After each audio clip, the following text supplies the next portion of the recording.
Okay, let's unpack this. We are living in a time when, well, every brand, every message, every single day is just fighting for your attention. How do you possibly cut through all that noise and actually connect? Yeah, it really feels less like marketing sometimes and more like shouting into a digital void, doesn't it? Yeah, The old playbooks, relying purely on demographics or just cranking up the ad spend. they just aren't cutting it. Right, they aren't delivering the impact they once did. Right, analytics tell you what someone clicked on yesterday, maybe, but they don't tell you why they might actually buy something tomorrow. It's Oh. it's it's not just about the numbers. No, it's really about understanding the human behind the screen. And that's exactly what we're diving into today. We've got a stack of sources focused on this very challenge specifically. Two pieces by Jerry Bader, Brand Universe, a big idea, marketing strategy, and what's the big idea? A guide to creative marketing communication. Mm-hmm.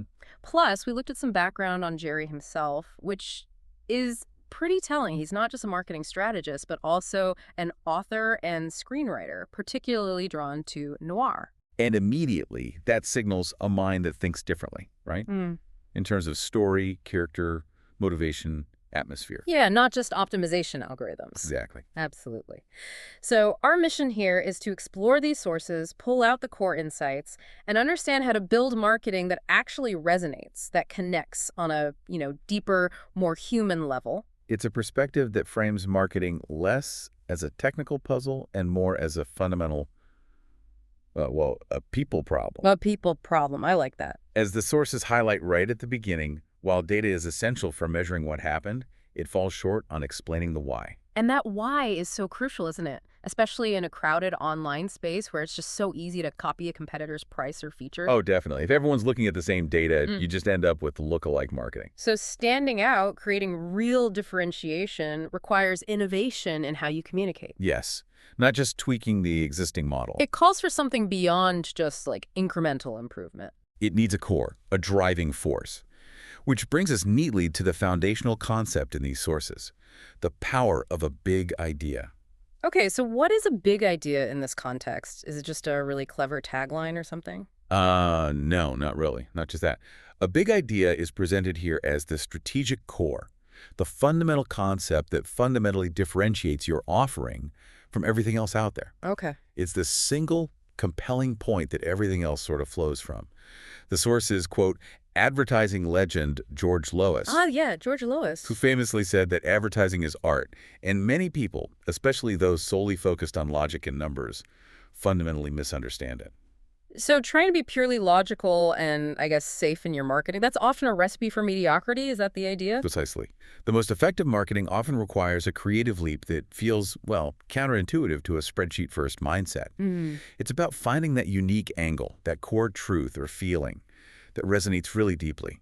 Okay, so if the big idea is that core differentiator, how do you build a consistent world around it? The sources introduce this really fascinating concept of the brand universe. Yeah, think of your brand not just as a product or service, but as its own self-contained ecosystem, Right, like the world of a movie or a book. right. It's about creating a consistent, compelling brand story. And part of creating that universe involves shedding the extraneous details, filtering out everything that doesn't contribute to the core marketing message you're trying to build. Exactly. It's like a filmmaker deciding what's in frame and what's out. Okay. They create an environment where the story they want to tell makes sense and can resolve. A brand universe provides that consistent context for your message, helping the audience understand and, importantly, accept it. What's interesting is they say this consistency isn't limiting. You're creating the laws that govern behavior within your universe, but those laws actually provide a creative framework. How does that work exactly? Well, think about a well-crafted fictional world, like, say, the Marvel Cinematic Universe. There are established rules. Physics works a certain way. Characters have certain powers or limitations. Because those rules are consistent, you, the audience, suspend disbelief, even when something outrageous happens. It's like someone flying in an iron suit. Right. A consistent brand universe builds that same kind of trust. It helps you bypass superficial objections from the audience because they accept the reality you've created. That makes sense. And this isn't something you build overnight with one ad, is it? Oh, definitely not. The sources emphasize this is a long-term strategy. It's constructed through multiple campaigns built like story arcs, with different episodes adding layers to the universe over time. But who inhabits this universe? The audience, obviously. And this is where the sources really push beyond simple demographics, which I found interesting. Yeah, demographics are useful. Of course, age, income, location, that stuff matters. Sure. But the sources argue the truly impactful connection comes from understanding the deeper psychological triggers that motivate action. What are people's core personality traits? Preferences, beliefs, values, that kind of thing. Exactly. They reference Maslow's hierarchy of needs as a starting point, Yeah. but then boil it down even further to these really fundamental, almost primal human questions. The 3 questions. Will it kill me? Can I eat it? Will it have sex with me? That's pretty blunt. It is blunt, yeah. But they argue these are shorthand for fundamental survival strategies that still underpin much of our subconscious decision-making. Okay, explain that a bit more. Are we safe? That's the, will it kill me? Can we survive and thrive? Can I eat it? Can we procreate and connect? Will it have sex with me? You can trace decisions about everything from car safety features to healthy food choices, even certain status purchases. Back to these core drive. Back to these core drives, essentially. So effective marketing isn't just about listing product benefits. Yeah. It's about tapping into that deeper, sometimes non-rational part of the audience, the reptilian brain, as some call it. Yeah, exactly. It's satisfying those emotional needs and hardwired instincts that often trump a purely logical assessment of price or features. This leads to the concept of the emotional value proposition, right? Precisely. Decisions are frequently made in an instant, subconsciously triggered by an emotional reaction. You trigger a strong enough positive emotion, the audience then looks for the logical reasons to justify the purchase. It's fascinating. It's getting the heart pumping first and the brain catches up later. And the law of dissatisfaction is a related trigger. Yes, that's another key idea. People often only seek change and thus buy things when they are unhappy or dissatisfied with their current state or solution. Right. Marketing can effectively tap into that feeling of wanting something better, of resolving that dissatisfaction. Beyond the audience, the sources also stress the importance of the brand itself having a distinct personality, which seems obvious, but maybe isn't always managed well. Well, every business, every organization projects some kind of personality, whether intentionally grafted or not. Right. The strategic move is to consciously decide what that personality is and then manage its presentation with absolute consistency, especially today, in the age of social media. Oh. If you aren't proactively managing your brand identity, you risk it being defined for you, often with negative consequences. So deliberate consistency is key. And they introduce the idea of the audience surrogate or brand hero alongside this. What's that about? This is where the author's storytelling background really shines, I think. A brand hero isn't necessarily the founder or CEO. It's not just ego-driven self-promotion. Exactly. It's an idealized notion, a character the audience can easily relate to, aspire to be like, or root for. Yeah. They are presented simply, like Alfred Hitchcock's view, that in a good script, you remove all the dull, complicated parts of a real person. Which is definitely a contrast to founders or managers making the brand all about them. Yeah, and tying the brand personality too closely to specific individuals in management can create vulnerability if that person makes a misstep. The whole brand suffers directly. Exactly. The Jay Peterman example in the source is perfect for this. John O'Hurley's portrayal of the character on Seinfeld, that refined, slightly eccentric storyteller. That became the public's perception of the Jay Peterman brand personality, far more than the actual founder, didn't it? Totally. And that idealized, well-managed persona can exist somewhat independently, providing a buffer and consistency that protects the company during PR challenges or, social media firestorms. Okay, so we've got the big idea, the brand universe, understanding deep audience needs, and the brand hero. How do you actually put that into a message? The sources break down the anatomy of the message beyond just the written text. Right, and the core message derived from the big idea is paramount, absolutely. And things like promotional offers or sales should always fit within that larger brand story. This shouldn't just be tacked on. No, not stand outside it. But there's also the medium, environment, and messenger. Marshall McLuhan's famous phrase, "the medium is the message," pops up here. And it's still incredibly relevant, isn't it? Oh, absolutely. The device you're looking at, the place you're receiving the message, are you scrolling on your phone alone? Or is it a family watching TV together? This all impacts how the message lands. And even in a digital world, the messenger, especially person-to-person communication, retains immense power. We are still fundamentally social creatures responding to other people. And then there's the performance. Having a great idea isn't enough. The execution, the delivery, matters immensely. Yeah, the idea that anyone with a phone can go viral doesn't mean anyone can consistently create effective marketing. Hmm. Performance, in this sense, is the craft of delivery. Okay. It requires skill, planning, and attention to detail to ensure the message is received clearly and emotionally. Which brings us to the fundamental elements of that performance. The look, the sound, and the words. Right. The look is the visual, the design, the aesthetics, the clothing, the environment. It conveys meaning and impacts perception instantly, often subconsciously. The sound is one that I think is often overlooked, but the sources make a really powerful case for its importance. They use the Orson Welles' War of the Worlds broadcast. Yeah, that's a classic example of sound's ability to shape reality. Well, Absolutely. Sound creates mood, adds emotional subtext, provides punctuation. Think about the music in a horror movie versus a romantic comedy. It entirely changes how you interpret the visuals. good point. Strategic use of sound can be a significant competitive advantage, whether it's a signature jingle, a specific voice tone, or sound effects that evoke a feeling. And then, critically, the words. The foundation of communication, right? And perhaps surprisingly, one of the most challenging to get right, especially in an age of, well, truncated digital communication. Yeah, everything's so short now. The sources argue that ignoring articulate, carefully chosen language is a major business error. They contrast fleeting online chatter with the power of stylized, effective dialogue found in great scripts, like those by Tarantino or Sorkin. Words aren't just information. They are tools of persuasion, connection, and negotiation. Okay, so thinking about the look, the sound, and the words within the context of the brand universe and the big idea, how do you actually generate those creative concepts? The sources offer a whole toolkit of creative techniques and ideas to spark imagination. They do. They suggest brainstorming methods like mind maps, for instance, but then dive into specific approaches rooted in understanding those deeper human needs and desires we talked about earlier. Like tapping into the law of dissatisfaction, showing people what they're missing or how their current situation is inadequate, like in cosmetics ads. Exactly. Or promising a quest for the magic elixir, a transformative solution. Think about how Axe body spray or even something like Viagra is marketed. That kind of transformation promise. You can use exaggeration for memorability, like the How It Feels to Chew 5 Gum campaign. Yeah, that's a good one. Shock to break through, though, that's obviously a high-risk, high-reward strategy. Definitely risky. Bizarre humor or scenarios can work for specific audiences, like, some of those Skittles ads. Oh yeah, those are memorable. Humor connects on a fundamental human level. Using taboo subjects can grab attention precisely because they are rarely discussed.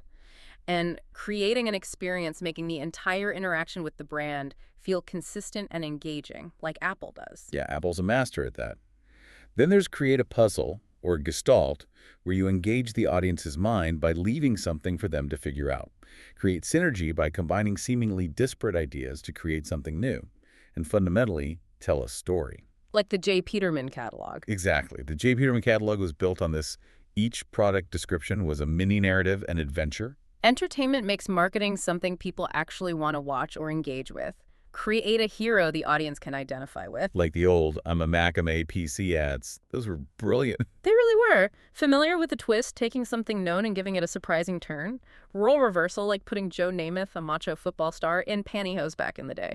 Yes. You can inform, educate, enlighten to build value and trust, like companies creating helpful tutorial videos online. Nostalgia taps into warm feelings about the past. And yes, the sources are blunt. Sex sells because it taps into a fundamental human drive. Can't ignore that one. Think. Opposite, challenge the conventional wisdom in your category, which is often how truly disruptive brands like Apple started their marketing. Right. And redefine the problem, product, or service, see your offering in a new context. Yeah. Like the railroads realizing they were in the transportation business, not just the railroad business, or how WD-40 found uses far beyond its original purpose. Change the context or fish out of water are powerful too. The Bag Balm example is great a product for cow udders finding a new market in skincare because its unintended consequence of softening hands was highlighted. That's a perfect example. Or the career builder ads with chimps in an office setting. Memorable because it's out of context. Using a memory palace technique, using analogies to create memorable mental links is another tool. And simply recognizing beauty aesthetics that humans are drawn to visual attractiveness, and that impacts marketing perception. It's a really comprehensive playbook for sparking creativity that goes far beyond just analyzing past performance data. But the sources take this storytelling concept even further by framing marketing through the lens of movie genres. This was one of the most unique parts for me, thinking about your marketing strategy in terms of classic film genres. Tell us more about that. Yeah, it's a fascinating idea. The premise is that movie genres tap into specific fundamental human emotions, needs, or desires. So by identifying which genre best fits the core emotional value of your product or service. You can define the universe and the story. Exactly. You define the universe and the story you need to tell to connect with your audience on that deeper level. What problem are you solving? What feeling are you tapping into? Okay, let's try a few. So selling gym memberships might fit the action genre because it's physical, challenging. Yes, exactly. It's about aggressive action, confronting physical challenges, finding emotional value in pushing boundaries. That fits action perfectly. What about something like a dating website or a travel agency selling safaris? That could be adventure.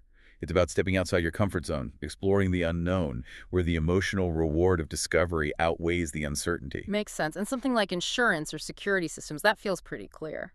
Definitely horror, or maybe disaster. They tap into the fear of something terrible happening and position the product as the protector, the safety net. Right. The value is in preventing or mitigating disaster. Cosmetics or certain luxury items might be fantasy, escapism. Right, craving escape, presenting a world where reality is suspended and desire or make-believe is paramount. Or romance, if it's about seeking connection, affection, or companionship. Both could fit, depending on the angle. What about technology companies or medical research? Where do they fit? That leans into science fiction generally, valuing technology, progress, and future possibilities. This framework seems incredibly practical for figuring out the emotional heart of what you're actually offering. It really is. Instead of just listing features, you're asking, what story does buying this allow the customer to step into? What fundamental human desire or fear are we addressing? Which universe are we building for them to inhabit with our brand? So bringing all this together, building a brand story based on a big idea, creating a consistent brand universe, understanding deep human needs, crafting a brand hero, and delivering it all through carefully considered message elements and creative techniques, potentially even framed by genre, it sounds like a complex but really powerful strategy. It is complex, definitely, because it requires deep thought about psychology and a real commitment to creativity. It's tackling that people problem of marketing head-on. Yeah. The sources offer a 5-step checklist to structure this process. Find the core Maslowian needs you address. Ensure your strategy has a big idea. Mold your brand hero. Create your brand universe, and then consistently develop and deliver campaigns within that universe. And what's striking is how counterintuitive this whole approach is to so much of the data-driven marketing we see today. It's not about A/B testing headlines derived from algorithms or purely analyzing past click-through rates. Oh, it requires imagination, a willingness to trust creative intuition, and a long-term commitment to building something meaningful. It's a path less traveled because it's harder. But potentially more rewarding. But the sources suggest the reward is creating a brand that truly connects and sticks with people because it taps into those fundamental human desires for story and connection. It's about creating that aha moment, that feeling of resonance, which the sources link to IR theory resolving incongruity. It's creating a spark, a connection that goes deeper than just recognizing a logo or a price. That's the social glue they talk about.